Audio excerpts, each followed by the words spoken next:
Itu saja pembukaannya. Kita selanjutnya akan masuk ke sesi pertama. Mungkin panitia bisa langsung ke paparan materi Pak John Budi ya. Kita akan menilik profil pembicara sekaligus yang juga sekaligus merupakan master trainer rangkaian pelatihan acara ini. Mungkin bisa kita lihat bersama. Jadi izinkan saya untuk memperkenalkan Bapak John Budi yang juga sudah hadir di antara kita. Selamat pagi Pak John. Beliau ini lahir di Surabaya pada tanggal 24 Juni 1955.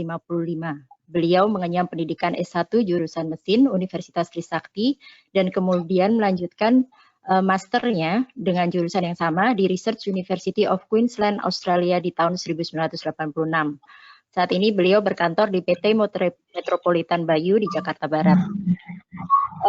Pengalaman beliau yang seperti yang sudah juga diutarakan oleh Pak Bintang tadi juga sangat sudah banyak ya, selama 35 tahun sepak terjang beliau di bidang HVAC. Beliau ini sebagai pelaku bisnis, sebagai perencana dan pembuat atau manufaktur dari peralatan HVAC untuk iklim tropis di berbagai tipologi bangunan dengan merek E-Zone. Kemudian beliau juga pengajar sekaligus tenaga ahli yang diminta untuk bergabung dalam Kementerian ESDM dan Kementerian Kesehatan juga. Beliau juga terlibat dalam penyusunan SNI, juga penyusunan pedoman teknis Kementerian Kesehatan terkait HVAC untuk rumah sakit. Beliau juga aktif sebagai juri ASEAN Energy Award, juri di penghargaan efisiensi energi nasional dan Subroto Award. Dan beliau juga tidak jarang memenangkan penghargaan ASEAN Energy Award sebanyak 9 kali dan juga penghargaan PEN ini sebanyak 3 kali. Ditambah lagi prestasi yang luar biasa juga karena beliau juga memegang hak paten tentang HVAC sebanyak 3 buah dan 1 buah di Indonesia 3 buah dan 1 hak paten di Australia. Masih HVAC. Beliau juga aktif dalam berbagai asosiasi profesi yang terkait energi efisiensi dan juga green building. Di antaranya yaitu ASHRAE sebagai life member Persatuan Insinyur Indonesia, IPU Mesin, co-founder GBCI, Dewan Pakar Masyarakat Konservasi dan Efisiensi Energi Indonesia, Dewan Pakar di PTPI, serta tergabung juga dalam Ikatan Ahli Bangunan Hijau Indonesia. Mungkin itu profil singkat beliau. Selanjutnya saya persilahkan ya Bapak John Budi untuk menyampaikan materinya. Silahkan Pak John.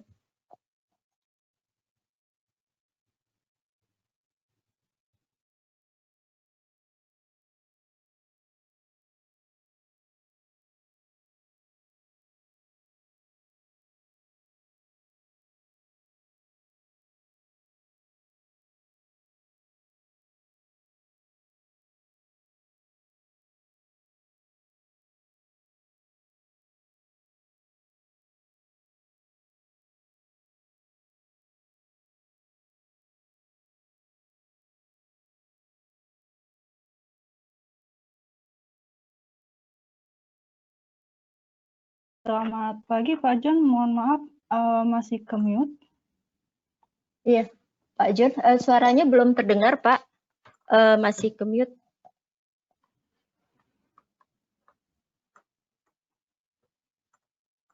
Bisa di-unmute dulu Pak. Oke. Materinya selamat pagi Bapak-Bapak Ibu. Materinya nggak kelihatan itu. Ya. Oke, selamat pagi Bapak-Bapak Ibu sekalian. Pagi ini saya akan membahas masalah mengenai healthy building yang ada kaitannya dengan pandemi COVID-19 ini. Lalu juga saya akan membahas bagaimana sih mengenai healthy building yang sekarang ini banyak dibahas di dunia internasional. Ya, lanjut. Nah, ini saya lewatin, tadi sudah dijelaskan mengenai profil saya, ya lanjut. Nah, ini adalah topik yang cukup menarik mengenai COVID versus health. hasil daripada pengamatan yang ada di riset-riset yang dilakukan baik di Italia maupun di China maupun di Amerika, bahwa hubungan antara COVID dengan kesehatan ini sangat erat sekali. Juga termasuk juga di sini adalah hubungannya terhadap indoor air quality. Ditemukan bahwa di daerah-daerah yang indoor air quality-nya yang jelek, seperti di Italia, di mana NOx-nya banyak, maka jumlah pasien yang terkena COVID-19 ini tambah banyak. Dan juga yang meninggal itu juga tambah banyak. Ini juga terbukti bukan hanya di Italia, tetapi di negara-negara yang lain pun juga sama. Nah, mereka mengatakan ini sampai sekarang mereka belum melakukan suatu research yang mengatakan bahwa indoor air quality ini langsung berhubungan dengan COVID-19. Tetapi korelasi kuat antara indoor air quality dengan COVID-19 ini menurut mereka itu adalah sangat besar sekali karena ditemukan orang-orang yang mendapatkan indoor air quality yang jelek, maka banyak sekali mendapatkan penyakit dari pernafasan, jantung, dan juga masalah diabetes, itu juga ada kaitannya dengan indoor air quality. Sehingga hubungan antara COVID dengan kesehatan ini cukup signifikan. Termasuk juga bagaimana kesehatan manusia ini mengenai COVID di sini. Ternyata banyak juga ditemukan bahwa orang-orang yang terkena COVID-19 ini tidak selalu harus mengalami suatu keadaan yang serius sampai mendapatkan ventilator. Ada juga orang-orang yang mendapatkan paparan COVID-19 ini tetapi tetap sehat atau asimptomatik, dia tubuhnya itu menghasilkan virus, tetapi tubuhnya sendiri tidak sakit. Nah, ini adalah hubungan antara COVID-19 dengan health. Nah, dengan COVID-19 ini juga, ini merubah tatanan kehidupan kita semua. Lalu nanti juga bagaimana konsep healthy building ini akan kita bahas. Kenyataannya, selama ini apa yang sudah dilakukan research atau sudah dilakukan perhitungan-perhitungan mengenai jumlah udara ventilasi yang menurut standar, salah satunya adalah standar SV standar 621 mengenai jumlah udara ventilasi yang dimasukkan ke dalam gedung, ternyata ini tidak cukup. Sehingga kita perlu melakukan suatu kajian yang mendalam, terutama juga GBCI sebagai leading organisasi di green building ini perlu juga membahas masalah mengenai udara ventilasi ini. Ya, lanjut.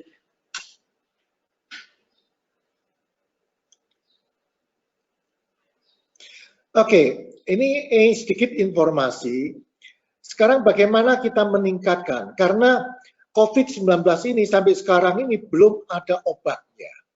Jadi salah satu cara untuk melawan COVID-19 ini adalah meningkatkan imun sistem kita. Ini saya ambil daripada siaran yang dikeluarkan oleh TV Jerman. Mereka mengatakan ada 3, yaitu yang pertama itu adalah dengan air. Air yang mempunyai temperatur 17 derajat Celcius. Yang kedua adalah kita menjemur di sinar matahari. Yang ketiga adalah makanan atau nutrisi atau micronutrition yang kita makan. Oke, lanjut. Nah, dengan air yang 17 derajat ini kita semprotkan di muka kita. Dengan kita menyemprotkan di muka kita, maka kita akan mendapatkan kondisi di pembuluh-pembuluh darah kita, di muka pembuluh darah kita ini seperti ini. Ya, lanjut.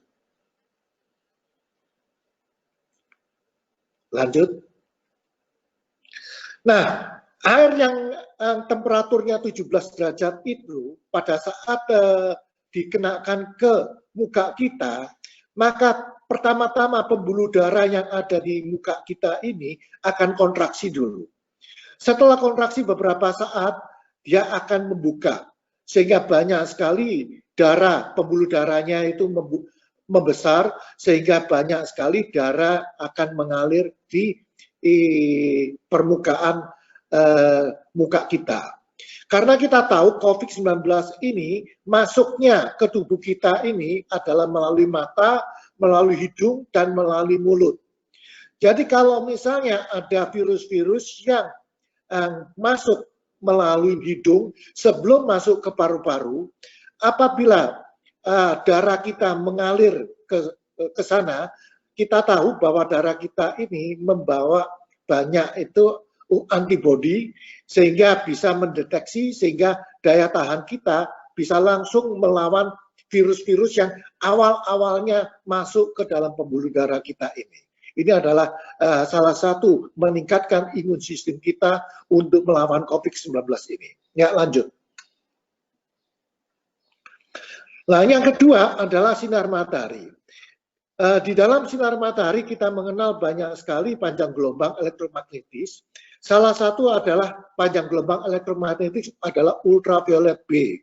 Ultraviolet B ini panjang gelombangnya adalah 280 sampai 350 atau 400. Nah, di sini panjang gelombang ini kalau misalnya kena ke tubuh kita, maka dia akan membuatkan vitamin D apabila di bawah kulit kita itu ada kolesterol. Jadi kolesterol yang ada di bawah kulit kita itu akan diubah menjadi vitamin D oleh ultraviolet B ini. Nah, hasil daripada riset yang dilakukan di dunia bahwa vitamin D ini sangat-sangat penting sekali untuk melawan COVID-19 ini. Hasil daripada meta-analisis dari riset-riset yang dikumpulkan, apabila vitamin D di dalam darah kita, kadarnya itu, konsentrasinya itu di bawah 17 nanogram per mililiter, maka orang yang terkena COVID-19 ini 100% dia akan meninggal. Sedangkan kalau misalnya konsentrasi vitamin D-nya di dalam darahnya itu di atas 37 nanogram per mililiter, maka 100% orang tersebut adalah akan sembuh. Nah, ini adalah kumpulan daripada riset-riset yang dilakukan oleh para saintis selama pandemik ini. Oke, lanjut. Nah, berikutnya lagi adalah nutrisi atau makanan. Terutama makanan-makanan yang kita yang perlukan di dalam tubuh kita, bukannya makronutrisi seperti karbohidrat, minyak, dan protein, tetapi yang lebih utama itu adalah mikronutrisi. Termasuk juga di sini adalah vitamin-vitamin, di sini mineral-mineral, dan juga enzim-enzim yang ada di sayuran dan buah-buahan. Ini sangat penting sekali untuk tubuh kita meningkatkan imun sistem kita. Dengan imun sistem kita ini, maka kita bisa melawan COVID-19 ini. Ternyata di tubuh kita ini ada T-cell, riset yang baru-baru ini dilakukan, ternyata ada T-cell yang bisa melawan COVID-19 ini. Sehingga kenapa kok tidak semua orang yang terkena COVID-19 ini menjadi sakit, tetapi bisa juga orang-orang tersebut melawan COVID-19 ini. Ternyata setelah diselidikin bahwa di dalam tubuh orang tersebut itu mengandung T-cell reaktif. Jadi T-cell ini reaktif terhadap COVID-19 ini, sehingga virus yang masuk ke dalam tubuh manusia ini bisa langsung dilawan oleh T-cell ini. Mereka banyak percaya bahwa T-cell ini bisa di-generate dengan memakai makanan-makanan nutrisi yang dimakan oleh orang-orang tersebut. Termasuk juga adalah microbiome gut yang ada di perut besar. Sekarang ini banyak sekali riset-riset yang dilakukan bahwa usus besar kita ini banyak sekali mikrobiom yang ada di dalamnya itu yang bisa mengenerate daripada imun sistem tubuh seseorang. Nanti kita akan membahas lebih detail. Oke, lanjut.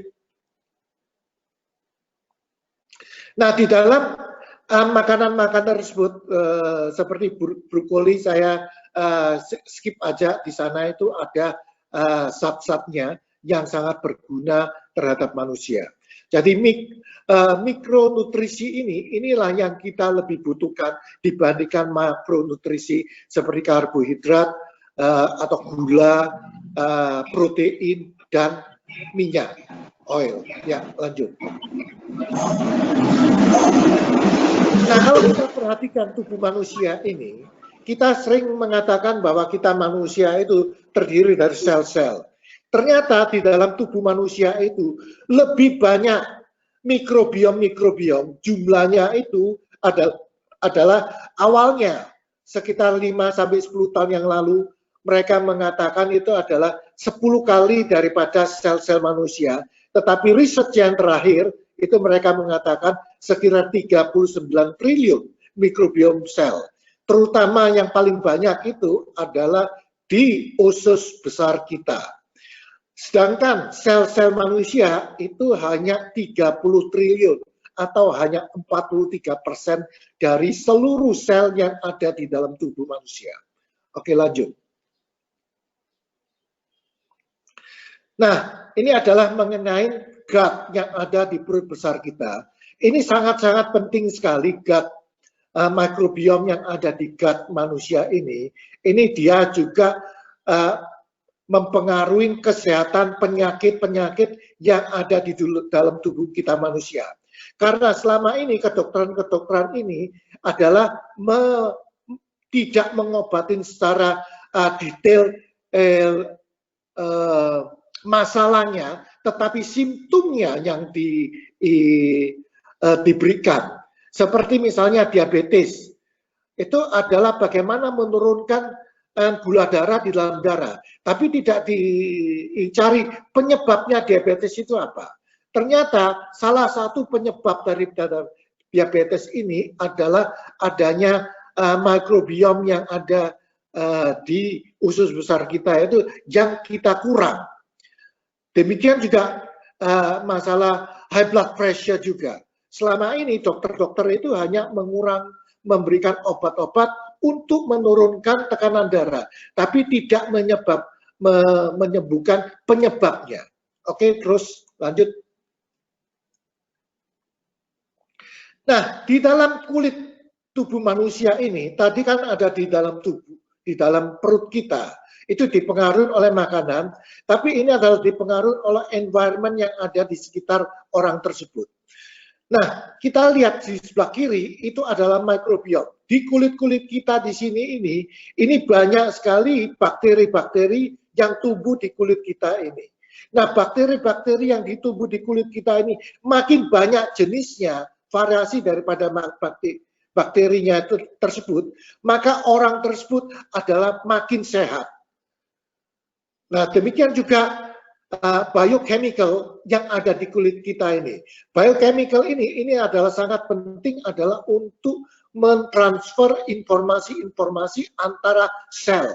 Jadi sel-sel itu bicaranya itu melalui biochemical ini yang disalurkan melalui pembuluh darah yang masuk ke masing-masing sel kita.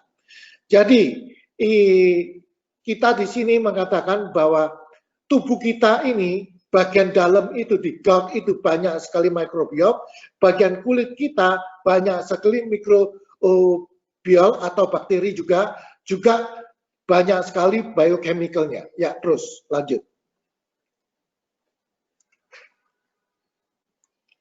Nah, kalau kita lihat mengapa sekarang ini kita bisa melakukan itu. Tidak lain daripada 20 tahun yang lalu kita menemukan suatu teknologi adalah screening DNA dan RNA. Dengan screening DNA dan RNA ini, sekarang ini sudah generasi yang ketiga. Screening awal-awalnya itu dia bisa menentukan jumlah daripada mikrobanya dan jenisnya. Itu yang awal-awalnya. Sekarang screening yang ketiga itu kita bisa mengetahui bakteri-bakteri itu mengeluarkan protein-protein apa aja. Lalu dampaknya terhadap kesehatan tubuh manusia itu apa aja. Itu kita sekarang ini bisa menemukan. Sehingga yang sekarang ini yang lagi menjadi topik penyelidikan di dunia kedokteran adalah prebiotik, probiotik, dan postbiotik. Yang mana ini semuanya itu sangat-sangat penting terhadap kesehatan manusia. Ya, lanjut. Nah, ini adalah mikrobiome yang ada di dalam perut besar kita, usus besar kita. Jadi penyakit-penyakit seperti demensia, autis, oral health, sama penyakit di paru-paru, kronis obstruction pneumonia disease, dan dermatitis yang ada di kulit, hampir semuanya itu kita bisa baca di sana, itu dipengaruhi oleh mikrobiom yang ada di dalam usus besar kita. Sehingga kesehatan kita di sini ini banyak sekali ditentukan dengan mikronutrisi yang kita makan melalui mulut kita. Ya, lanjut. Nah, ini adalah Hippocrates, ini adalah abad ke-5, adalah bapak daripada kedokteran modern seluruh dunia. Dia mengatakan, all disease begins in the gut. Artinya semua penyakit yang ada di tubuh kita ini dimulai daripada usus besar kita. Ya, lanjut.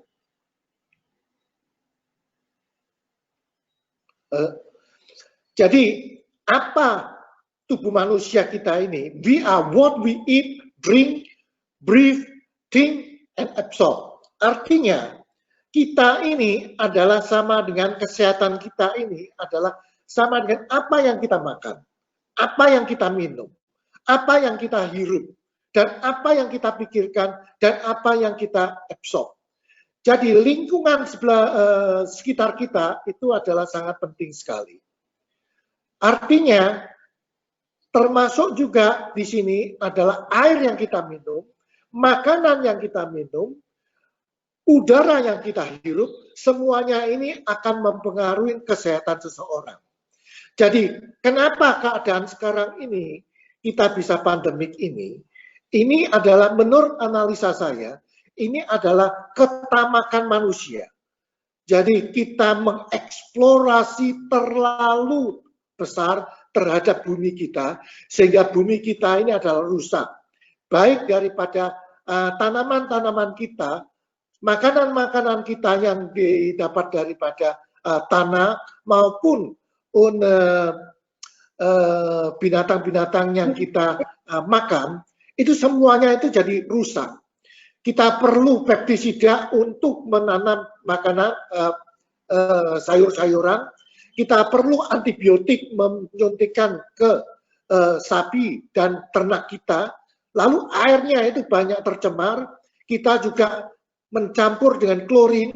Ternyata klorin itu juga menyebabkan kesehatan kita, tubuh kita ini. Lalu kita hirup udara kita, yaitu banyak sekali chemical. Sekarang ini jumlah chemical yang kita produksi itu lebih dari 100.000.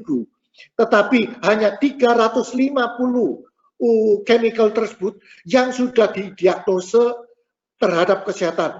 Kebanyakan chemical tersebut itu hanya dilihat fungsinya saja, tapi terhadap kesehatan kita manusia itu tidak pernah dianalisa.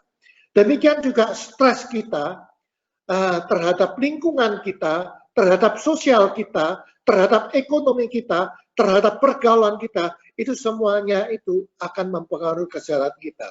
Termasuk juga environment di sekitar kita, yaitu environment udara yang masuk ke dalam ruangan, itu semuanya itu akan mempengaruhi kesehatan kita. Jadi kita satu-satunya, kalau misalnya kita mau sehat, kita harus memperbaiki bumi kita. Itu satu-satu jalan yang kita perlu perbaikin. Ya, lanjut. Nah, ini adalah masalah mengenai healthy building. Tadi sudah dikatakan bahwa kita tinggal di suatu bangunan, 90% waktu kita itu ada di bangunan.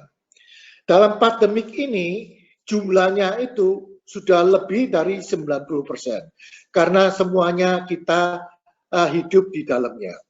Nah, kalau kita perhatikan, udara yang kita hirup itu adalah putar-putar adalah di dalam ruangan. Lalu di dalam ruangan kita banyak sekali chemical-chemical, lalu banyak sekali bakteri-bakteri dan lain sebagainya.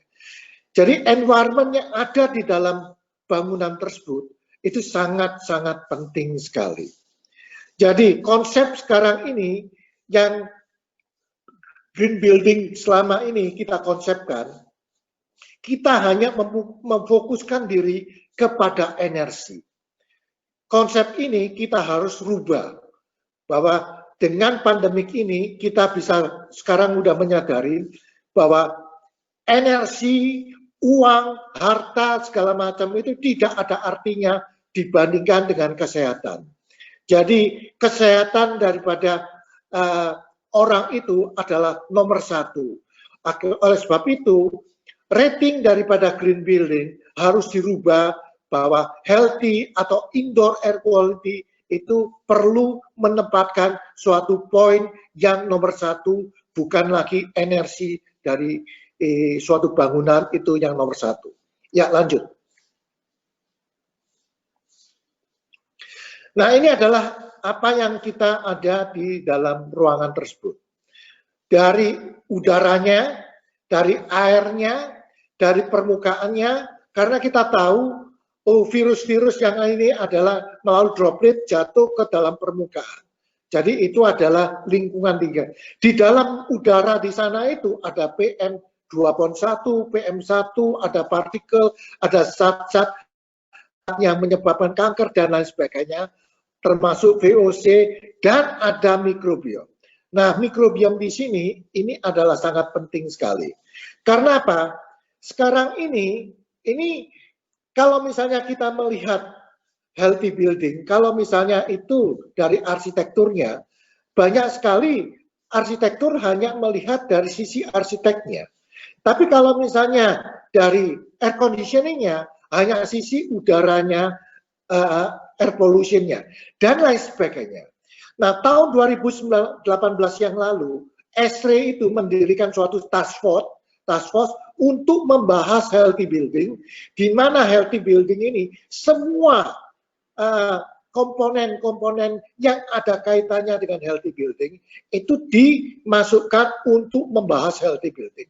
Jadi bukan aja dari arsitektur, bukan aja dari mechanical, bukan aja dari sipil, bukan saja dari health, termasuk juga dari dokter dan lainnya, semua multidisiplin itu dikumpulkan untuk membahas masalah mengenai healthy building.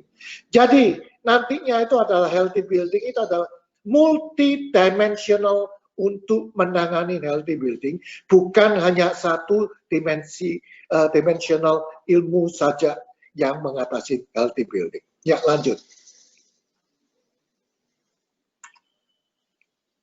Nah, ini adalah saya mau menjelaskan masalah tadi selama ini kita kurang memperhatikan mengenai mikrobiom yang ada di dalam ruangan. Nah, tahun 2013 yaitu Jessica Green bersama dengan Charles Brown, ini adalah arsitek, dia mengadakan suatu penyelidikan dari suatu bangunan yang multi uses, di sana ada office, ada sekolahan dan lain sebagainya. Nah, dari penyelidikan mereka ini, itu mereka mengambil debu-debu yang ada di dalam ruangan, lalu dengan screening, mereka menganalisa jenis-jenis bakteri yang ada di dalam ruangan-ruangan tersebut. Nah, kesimpulannya bahwa bakteri yang ada di dalam ruangan tersebut, kalau misalnya dia memakai AC, itu dipengaruhi daripada AHU yang mensuplai ke dalam ruangan tersebut dan dipengaruhi oleh orang yang ada di dalam ruangan tersebut. Jadi seorang sekolahan, ruangan sekolah, itu bakterinya itu tidak sama dengan bakteri untuk office building, tidak sama dengan bakteri yang ada di dalam toilet. Nah, mereka juga menemukan bahwa apabila ruangan-ruangan tersebut dibuka dengan memakai natural ventilation, maka bakteri-bakteri yang ada di dalam ruangan tersebut itu banyak dipengaruhi oleh bakteri yang ada di environment sekitar bangunan tersebut. Oke, kita lihat hasilnya. Lanjut. Nah, di sini mereka juga menganalisa, ternyata yang paling bersih dari bangunan-bangunan tersebut itu adalah toilet. Selama ini banyak sekali orang mengatakan bahwa toilet itu adalah yang paling kotor. Ternyata toilet itu adalah yang paling bersih dari mikrobial yang ada di dalamnya, yaitu 49. Yang paling kotor itu adalah HP, adalah 25.000. Yang kedua adalah desk, itu adalah 20.000. Yang ketiga itu adalah keyboard, yang keempat adalah mouse. Jadi dari sini ini kita bisa melihat bahwa HP yang kita pegang itu adalah paling kotor sekali. Oke, lanjut. Nah, ini adalah orang yang diambil fotonya. Kita lihat hijau-hijau itu adalah bakteri yang ada di dalam kulit, yang di permukaan kulit orang tersebut. Ya, lanjut.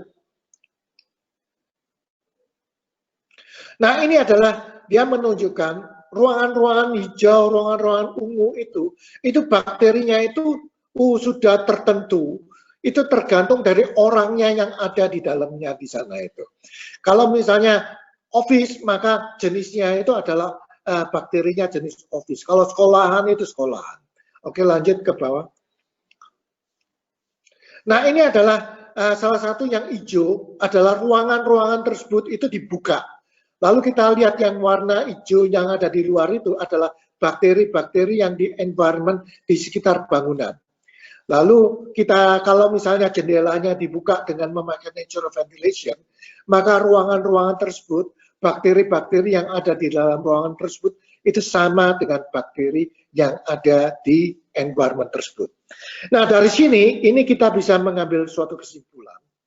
Jadi, apabila kita memakai natural ventilation, maka kita tahu bahwa bakteri-bakteri yang ada di ruangan tersebut akan dipengaruhi oleh environment yang ada di ruangan bangunan tersebut. Sehingga kita tahu bahwa sekarang ini bumi kita ini lagi sakit. Environmental kita ini banyak sekali polutan-polutan. Jadi yang pertama-tama kita harus perbaiki ini adalah bumi kita, environmental kita yang harus kita perbaiki. Dengan environmental kita yang baik ini, maka kita bisa menggunakan natural ventilation untuk mendapatkan healthy building dari suatu bangunan. Oke, lanjut. Nah, ini adalah forest bathing. Nah, forest bathing ini adalah tahun 80-an yang dikembangkan di Jepang. Hasil research yang dilakukan oleh para dokter untuk orang-orang yang melakukan forest bathing itu adalah bisa menaikkan imun sistemnya mereka. Jadi sel-sel imunnya di sana itu dicek. Jadi sebelum melakukan forest bathing berapa minggu sebelumnya dan sesudah melakukan itu mereka cek ternyata imun sistemnya itu naik. Bukan hanya imun sistemnya, tetapi kalau misalnya dia ada diabetes, jadi gula darahnya itu bisa turun itu 5 sampai 10 poin. Demikian juga high blood pressure, tekanan darahnya itu bisa turun 5 sampai 10 poin. Jadi apa yang dilakukan di forest bathing di sini? Jadi semua indera kita, 5 indera kita di sini itu adalah betul-betul dikonsentrasikan. Baik itu dari pernafasan, kita menghirup udara-udara yang ada di forest bathing karena kita tahu di forest bathing itu banyak pohon-pohon itu mengeluarkan aromatic oil yang sangat baik terhadap kesehatan. Sekarang ini dari India, China, kan kita tahu bahwa aromatic oil itu adalah bagus. Lalu juga telinga kita mendengarkan suara angin, suara burung, suara daun, dan lain sebagainya.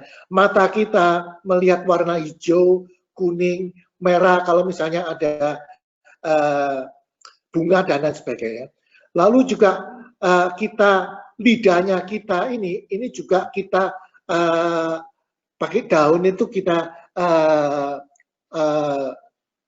coba julurkan lidah kita itu, termasuk juga kulit kita touch daun-daunan, pohon-pohon. Jadi ini semua indera kita itu adalah kita touch ke dalam alam.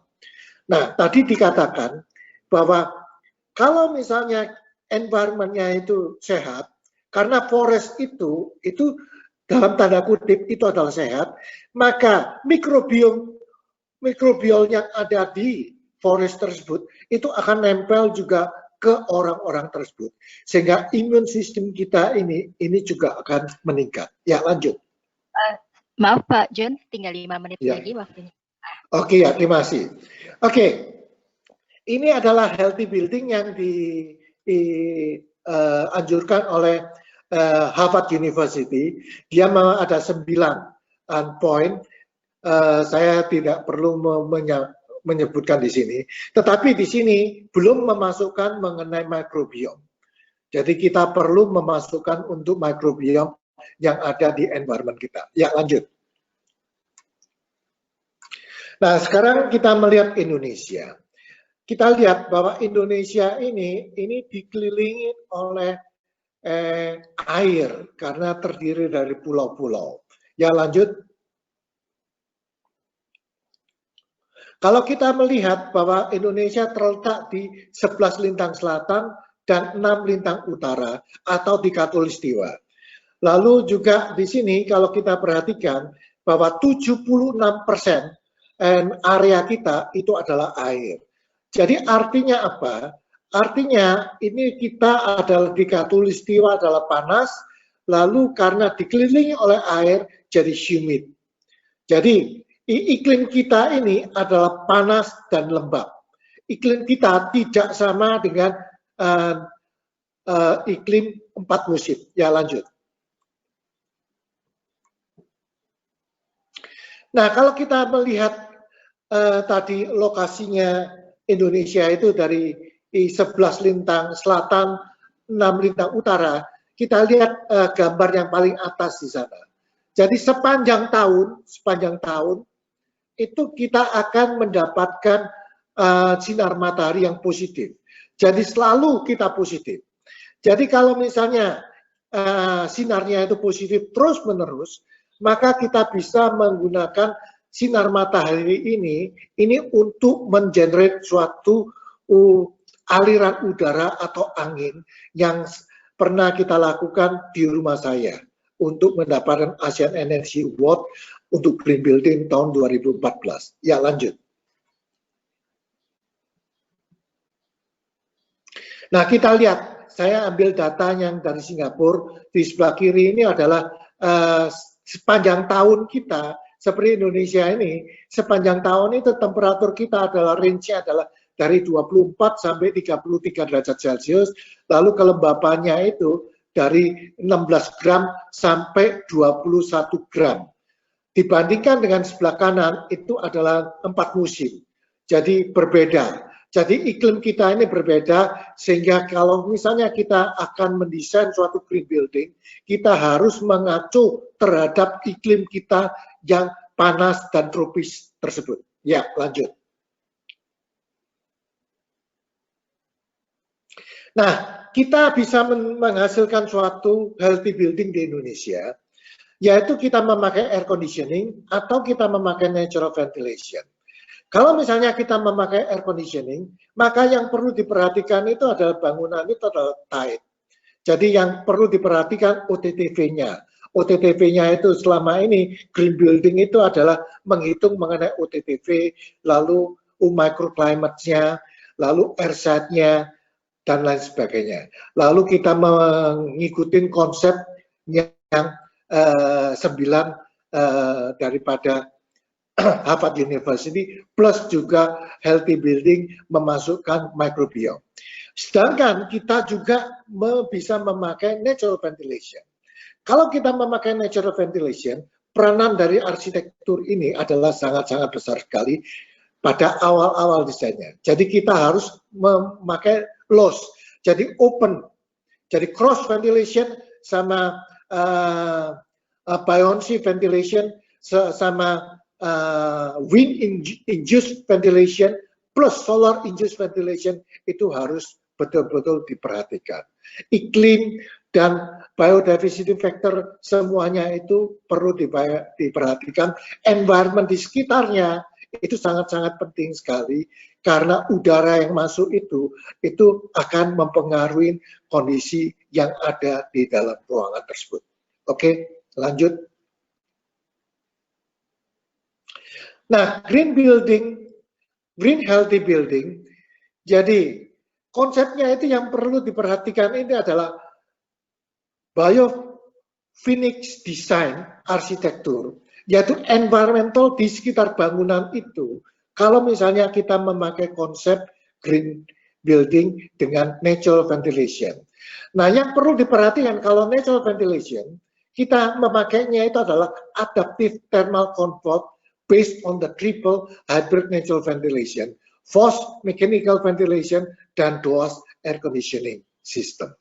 Nah, ini adalah nantinya itu natural ventilation dan adaptive itu adalah kita di modul 2 kita akan membahas.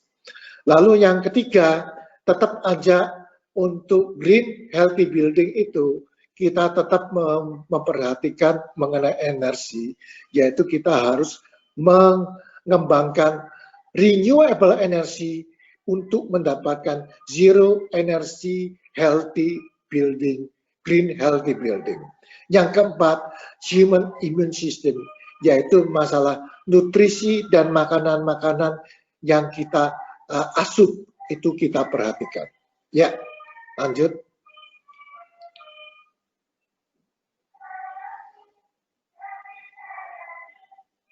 Ya, lanjut.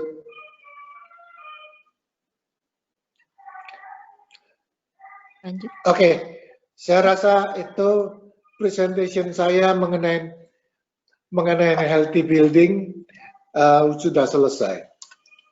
Oke,